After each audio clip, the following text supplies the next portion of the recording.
Эфирда Татарстанның Көньяк Көнчыгыш хәбәрләре, студияда Резидә Шамсуллина. Исәнмесез, бүгенге программада. Сосновка бистәсендәге йортларга газ үткәрделәр. Аплодисменты! Моңа кадәр халык йортларны электр приборлары белән җылыткан һәм бер ай өчен аларга 10 000 сумлык квитанциялар килгән. Кар өемнәре Мәмәтлеләрнең йортын авылдан айырып куя. Ваня вот это первый пришел. Она заварила, Ольга-то добавила. Өйгә илтүче бердән бер юл, тоннель. Киләчәк уеннары тарихта беренче тапкыр. Казанда грандиоз фиджитал турнир башланды. Һәр салкын айда 10 000 сумлык квитанциялар һәм газ булмаганда тагын дистәләгән кыенлыклар. Проблеманы газлаштыру программасы хәл итәргә тиеш. Быел эш тамамланган беренче пунктларның берсе Сосновка бистәсе булды. Алсу Бадретдинова авылда 2 ел яши. Шәһәрне ул урманнарга алыштыра, чөнки монда аңа күбрәк ошый. Авылда күп кенә уңайлыклар булмауда туктатмый. Газ инфраструктурасы аларның берсе. Мәсәлән, шимал, электр бик кыйммәт. Бездә йортларын утын белән җылытучы күршеләр дә бар. Бу да бик кыйммәткә төшә. Беренче пункт ул экономия, бу безнең финанслар. Якуповларның 6 кешелек гаиләсе дә уңайсызлыклар кичерә. Алсу Якупова сүзләренчә, бу сезонда бәяләр демократик түгел. Электр җылыткычлары, электр плитәләре һәм ут өчен квитанциядагы сумма якынча 9-10 000 тәшкил итә. В сельской местности газификация очень... Авыл җирлегендә газлаштыру бик кирәк. Моны авылда яшәүчеләрнең барысы да бик көтәләр. Бу бик уңайлы. 2 елда үтми Сосновкада газ үткәрәләр. Капиталь төзелеш объектлары президент программасы ярдәмендә төзелә. Җиһазларны халык сатып ала, ә мохтаҗлар 100 000 сумнан да ким булмаган субсидияга өмет итә алды. Район хакимияте һәм җаваплы оешма вәкилләре төймәгә басып йортларга зәңгәр ягулык җибәрделәр. Аплодисменты! 21 февральдә Казанда киләчәк уеннары фиджитал турниры рәсми рәвештә ачылды. Ярышлар дүшәмбе көнне үк башланды. Ачылу тантанасында меңләгән халыкара кунаклар, Россия президенты Владимир Путин һәм тагын 5 дәүләт башлыклары, чит ил министрлары катнаша. Бу чарада Әлмәт районы башлыгы Тимур Нугумановның да булуы билгеле. Фиджитал юнәлеш спорт турындагы традицион күзаллауны үзгәртә. Турнирда катнашучылар физик усталык һәм цифрлы күнекмәләр буенча ярышачаклар. Киләчәк уеннары 21 инновацион дисциплина буенча ярышларны үз эченә ала. Финал 3 мартта узачак. Мәмәт авылында кар тоннеле барлыкка килгән. Совет урамындагы 15-нче йортта яшәүчеләрне кар өемнәре авылның башка өлешеннән айырып куя. Кибеткә яки фапка барып кайтыр өчен ир-ат тоннель казыган. Аның аша бик нык бөгелеп кенә үтәргә мөмкин. Бу тоннельне Дамир Шайдуллин ясаган. Ул хатынына ярдәм итәргә теләгән. Гүзәлия ханым авыр йөри. Ул умыртка баганасына 2 операция кичергән. Әлбәттә, тоннель аша үтү аның өчен җиңел эш түгел, ләкин бу булмаганнан яхшырак. Сүз уңаеннан йорт хуҗасы кар көртләре өстеннән дә юл салган, баскычлар ясаган. Шайдуллиннар гаиләсе табигатка якынрак булыр өчен 2 ел элек Әлмәттән Мәмәткә күченгән. Ләкин табигатның шул кадәр якын булуын пенсионерлар көтмәгән. Ир белән хатын ашыгыч ярдәм дә, янгын сөндерүчеләр дә аларга керә алмаячак дип борчылалар. Безнең төшерү төркеме килгәнче әлеге гаилә янына район башкарма комитеты вәкилләре килеп киткән була. Они пообещали, что завтра приедут. Иртәгә трактор килер дип вәгъдә иттеләр, бәлки самосвал, иртәгә тикшерәбез. Прокуратурадан да булдылар, барысын язып алдылар. Иртәгәгә кадәр көтәргә туры килмәде. Иҗат төркеме урында булганда эшчеләр килеп тоннельне вата башладылар. Район башкарма комитетында проблеманы тиз арада хәл итәчәкләренә ышандырдылар.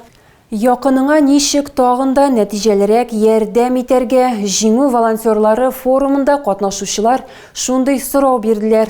Яшь активистлар өлкән хезмәттәшләрен тыңладылар һәм үзләренең акцияләрендә уйлап чыгардылар.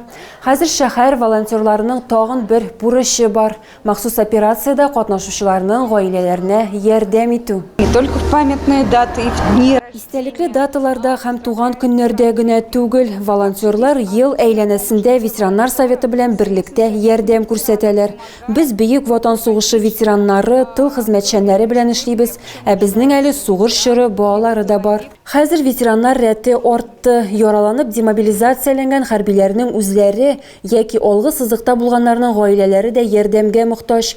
Алар гаризаларын үзебезнекеләрне ташламыйбыз штабында калдыралар, ә волонтерлар аларның проблемаларын хәл итә. Әлмәтне кар каплаганда волонтерлар кар чистартуда ярдәм иттеләр. Машиналарның берсен кар астыннан казып чыгарырга туры килде. Ә истәлекле даталарга килгәндә җиңү волонтерларын блокадалы Ленинградта яшәгән Раиса Чернышова кунакта күрергә мөмкин иде. Ә гомум шәһәр җәмәгатьчелегенең бер өлеше буларак мохтаҗларга да ярдәм итәләр. Форум алдыннан алар физик мөмкинлекләре шикле булган хатын-кызга күченергә булышканнар. Форумга 9 шәһәр мәктәбе активистлары һәм иреклеләр сафына басырга теләүчеләр килде. Бәйрәм алдыннан Әлмәт районы башлыгы Тимур Нагуманов махсус хәрби операция зонасыннан ялга кайткан хәрбиләр белән очрашты. Ул аларга барлык әлмәтләр исеменнән батырлыклары өчен рәхмәт белдерде. Моннан тыш ярдәм таләп итә торган мәсьәләләр турында фикер алыштылар. Әти белән куркыныч түгел. Бу традицион акцияны ватанны саклаучылар көне алдыннан автоинспекторлар, юл хәрәкәте иминлеге учреждениесе һәм район мәгариф идарәсе белгечләре үткәрә. Уенны шәһәрнең Сандугач балалар бакчасында оештырдылар. Катнашучыларның бурычы дистанцияны үтү һәм юлдагы барлык биремнәрне үтәү. Барлыгы 2 команда ярышты: әтиләр, бабайлар һәм балалар бакчасында тәрбияләнүчеләр. Наш девиз: если лучшим хочешь быть, с нами должен ты дружить. Бу лидер командасы, аларның көндәшләре патриот. 2 команданың да төркемендә әтиләр, бабайлар һәм Сандугач балалар бакчасында тәрбияләнүчеләр. Берничә минуттан катнашучылар дистанцияны узарга, биремнәрне үтәргә һәм юлларда куркынычсызлык кагыйдәләрен искә төшерергә юл тотачаклар. Сез үз балаларыгыз өчен юлда куркынычсыз тәртип кагыйдәләренә өйрәтүнең иң яхшы үрнәге булырсыз. Без шуңа омтылабыз, балаларны юлларда үзләрен дөрес тотарга өйрәтер өчен. Катнашучылар төрле юнәлешләрдә ярыштылар. Лидер командасына хәрәкәтне башлау өчен светофорны кабызырга кирәк. Мондый бирем белән алар беренче ноктада очраша. Моның өчен снаряд белән 3 буҗрага эләгергә кирәк: кызыл, сары һәм яшел төсләрдәге. Бирем үтәлгәннән соң команда алга таба бара. Лидер патриот белән финал сынавында очрашты. Анда әтиләр гадәти шофер ролендә, ә балалар җәяүлеләр булды. Баллар саны буенча патриот командасы җиңде. Аның катнашучысы София Слугина бабасы белән парда эшләгән. Как ты думаешь, важно знать правила безопасности на дороге? Очень. Почему? Потому что, чтобы не столкнуться с машиной. Камила ярышларга әтисе белән әзерләнә. Тәҗрибәле шофер Марат Садриддинов 13 ел руль артында. Юлларда куркынычсызлык кагыйдәләрен балалар бакчасыннан ук өйрәнү яхшырак дип саный ул. Ну, лучше с юных лет, я думаю. Почему? Ну, во-первых, и память лучше, и во-вторых, как сказать, раньше будешь знать, как бы больше будет запоминаться. Пешеходный переход. Это только что игра. Я знаю правила дорожной безопасности. Әти белән куркыныч түгел уены традицион, аны юл хәрәкәте иминлеге учрежденияләре һәм автоинспекторлар бергәләп үткәрә.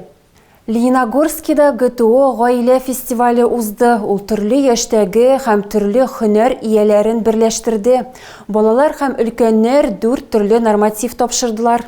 9 гаилә ГТО нормативларын тапшыруда үз көчләрен сынап карарга теләк белдерде. Командаларда 2нче мәктәп укучылары үзләренең әти-әниләре, абыйлары һәм апалары белән Ярышлар комплексына сығылмалылық, пресс, урыннан ұзынлыққа сикіру, турникта тартылу күнігілері кіртілген. Балалар үлкенлерден қалышмадылар. ГТО зачетларын икенче мәктәп педагоглары һәм укучылары даими рәвештә тапшырып тора. Ләкин монда гаилә фестивале беренче тапкыр үткәрелде. Оештыручылар барлык катнашучыларны билгеләп үттеләр. Аларның нәтиҗәләре ГТО комплексының мәгълүмат базасына кертеләчәк, ә нормаларны тапшыру буенча иң яхшылары арасында Абдрашитовлар гаиләсе. Тағы да күбрәк яңалыклар һәм тапшырулар белән безнең сайтта таныша аласыз. Без социаль челтәрләрдә дә бар, хәбәрләр юллагыз. Бүгенгә менә шулар. Мин сезнең белән сау булашам, исән-имин булыгыз.